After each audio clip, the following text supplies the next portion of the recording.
सुप्रभात प्रिय छात्रों, आशा करती हूँ कि आप सभी स्वस्थ होंगे एवं स्वास्थ्य नियमों का पालन कर रहे होंगे। आज की हिंदी कक्षा में आप सभी का स्वागत है। आज हम व्याकरण का पाठ 14 कारक करेंगे। आप लोगों ने यह पाठ पहले भी पढ़ा होगा। संज्ञा या स्वरनाम के जिस रूप से वाक्य के अन्य शब्दों के साथ उसका संबंध पता चलता है उसे हम कारक कहते हैं। कारक का अर्थ है, कारक मीन्स क्रिया करने वाला।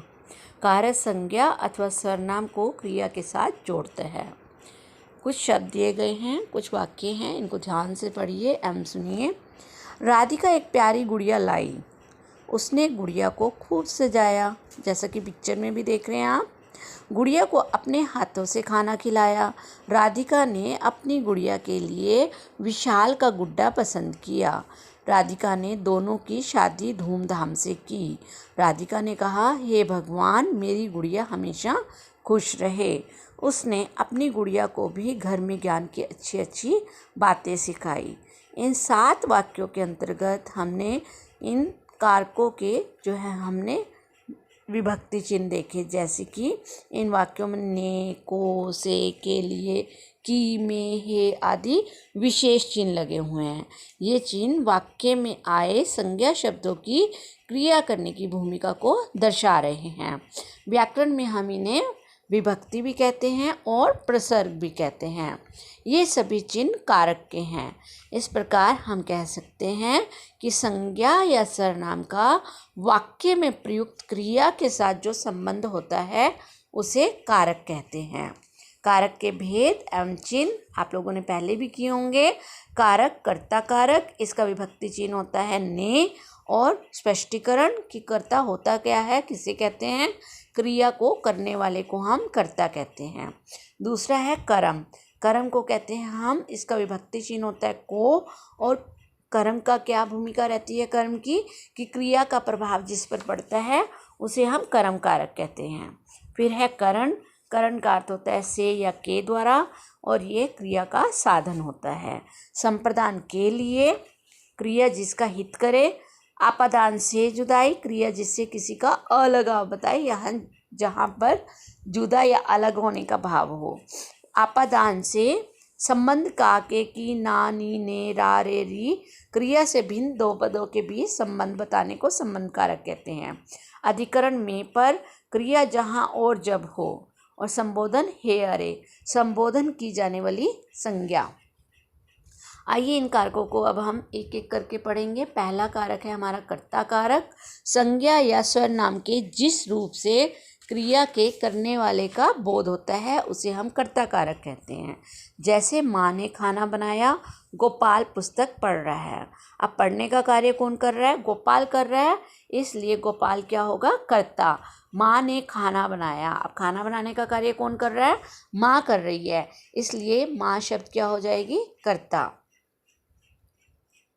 सभी प्रकार के वाक्यों में कर्ता के साथ ने प्रसर्ग का प्रयोग नहीं होता।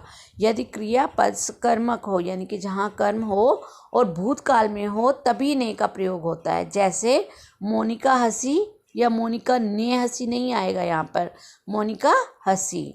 खुशी खाई, खुशी ने खाना खाया।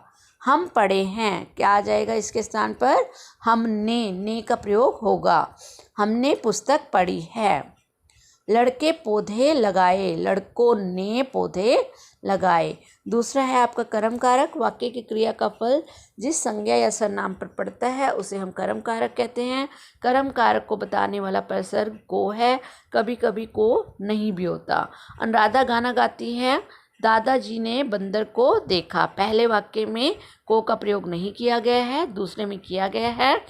तो ज़रूरी नहीं है कि हर बार आपको इसमें कर्म कारक आपने पहचान करते हुए ध्यान रखना है कि कई बार को का प्रयोग नहीं भी किया जाता। क्रिया के साथ यदि किसे या किसको प्रश्न पूछे तो उत्तर में कर्म मिलता है। प्रश्न तीसरे नंबर पर देखिए आ जाता है हमारा करण कारक। क्रिया के करने के साधन को करण कारक कहते हैं। जैसे मम्मी हाथों से कपड़े धोती है। अब कपड़े धोने में साधन क्या है, सहायक, हाथों से। सोहन वायुयान से दिल्ली गया। दिल्ली जाने का साधन क्या हुआ, वायुयान। तो इसका जो हमारा विभक्ति चिन्ह है वो होगा से, या कभी कभी इसके बदले द्वारा का भी प्रयोग किया जाता है। संप्रदान कारक देखिए, वाक्य का कर्ता जिसके लिए कुछ करता है या जिसे कुछ देता है उसे संप्रदान कारक कहते हैं। जैसे मेरी दादी बाजार से मेरे लिए एक फल लाई के लिए अर्थ में, माता जी ने गरीबों को वस्त्र दान दिए। इसमें प्रश्न बनाने के लिए क्या रहेगा, किसको या किसके लिए, कि माता जी ने किसको वस्त्र दान दिए, गरीबों को। अपादान कारक, वाक्य में जिस संज्ञा सर्वनाम पद में किसी के अलग होने या तुलना करने का भाव व्यक्त होता है उसे आपादान कारक कहते हैं। आपादान कारक का प्रसर्ग से है, जैसे सभी लड़कियां विद्यालय से घर जा रही हैं। जल से पानी गिर रहा है, इन वाक्यों में विद्यालय से, नल से, ये क्या है हमारे आपादान कारक। आपादान की कुछ अन्य स्थितियां भी होती हैं, जैसे तुलना अर्थ में भी हम आपादान कारक का प्रयोग करते हैं, जैसे पूजा तन्नू से सुंदर है, और भय अर्थ में कि भूत से सब डरते हैं। सीखने के अर्थ में बच्चा माँ से सीखता है। लजाना, अब यहाँ से में आपने कंफ्यूज नहीं होना, यहाँ से जो है वो सीखने के अर्थ में है, तो ये हमारा आपादान के अंतर्गत आएगा। लजाना, बहू ससुर से लजाती है, यहाँ से करण कारक नहीं होगा अपितु आपादान कारक होगा, क्योंकि लजाने के अर्थ में आपादान कारक का प्रयोग होता है। फिर है आपका अधिकरण कारक, जो संज्ञा सर्वनाम पद क्रिया के होने का आधार, स्थान या समय आदि का बोध कराते हैं, उसे अधिकरण कारक कहते हैं। जैसे छत पर बच्चे खेल रहे हैं, पार्क में लड़के खेल रहे हैं। छत पर और पार्क में क्रिया का आधार बना रहे हैं, इसलिए यहाँ पर अधिकरण कारक है। फिर है संबंध कारक, एक संज्ञा सर्वनाम पद का किसी दूसरे संज्ञा सर्वनाम के साथ संबंध बताने को संबंध कारक कहते हैं। सूरज की बहन सो रही है, मेरा बेटा विद्यालय गया है। नेक्स्ट है हमारा संबोधन कारक। संबोधन का भी सीधा संबंध वाक्य की क्रिया के साथ नहीं होता। जिस शब्द का प्रयोग किसी को बुलाने या सावधान करने के लिए किया जाता है उसे हम संबोधन कारक कहते हैं, और उसके नाम के स्वर को खींचकर बोला जाता है, जैसे कि हे ईश्वर मुझे माफ़ करना, अरे भाई कहाँ चले जा रहे हो, रवि तुम कहाँ हो। तो एक बार फिर से इस पाठ के अंतर्गत जो जो हमने पढ़ा है उसे जान लेते हैं। सबसे पहली बात कि संज्ञा या सर्वनाम का वाक्य में प्रयुक्त क्रिया के साथ जो संबंध होता है उसे कारक कहते हैं। कारक के 8 भेद होते हैं, कर्ता, कर्म, करण, संप्रदान, आपादान, संबंध, अधिकरण तथा संबोधन। आइए अब इस पाठ का अभ्यास कार्य देखते हैं। आपने इस पाठ को अच्छे से पढ़ना है और कठिन शब्दों को रेखांकित करना है। अभ्यास कार्य देखिए, अभ्यास कार्य आप पुस्तक में ही करेंगे। सही विकल्प के आगे सही का चिन्ह लगाइए। कारक को अन्य किस नाम से जाना जाता है, तो उत्तर रहेगा प्रसर्ग। को चिन्ह का प्रयोग होता है कर्म कारक में। घर में पंखा चलता है, अधिकरण कारक। पेड़ से पत्ता गिरा, आपादान कारक, जुदा होने के अर्थ में। संबोधन कारक का चिन्ह होता है हे और अरे, ये दोनों ही होते हैं, तो ये दोनों वाले पे आप टिक करेंगे। सही शब्द चुनकर एक स्थान भरिए। मोहित डैश पढ़ा नहीं जाता, मोहित से पढ़ा नहीं जाता, हिमालय से गंगा निकलती है। ऑप्शंस आपको दी हुई हैं, उसमें से आपने फिल करना है चुन करके। वृक्ष से कुछ चिड़िया, वृक्ष पर कुछ चिड़िया बैठी हैं। गुलाब का फूल कमल से सुंदर होता है। सारांश ने तनीषा को पुस्तक नहीं दी। नेक्स्ट देखिए, नीचे दिए गए कारकों के सामने उनके विभक्ति चिन्ह लगाकर वाक्य बनाने हैं। पहला है कर्ता ने, माँ ने खाना बनाया।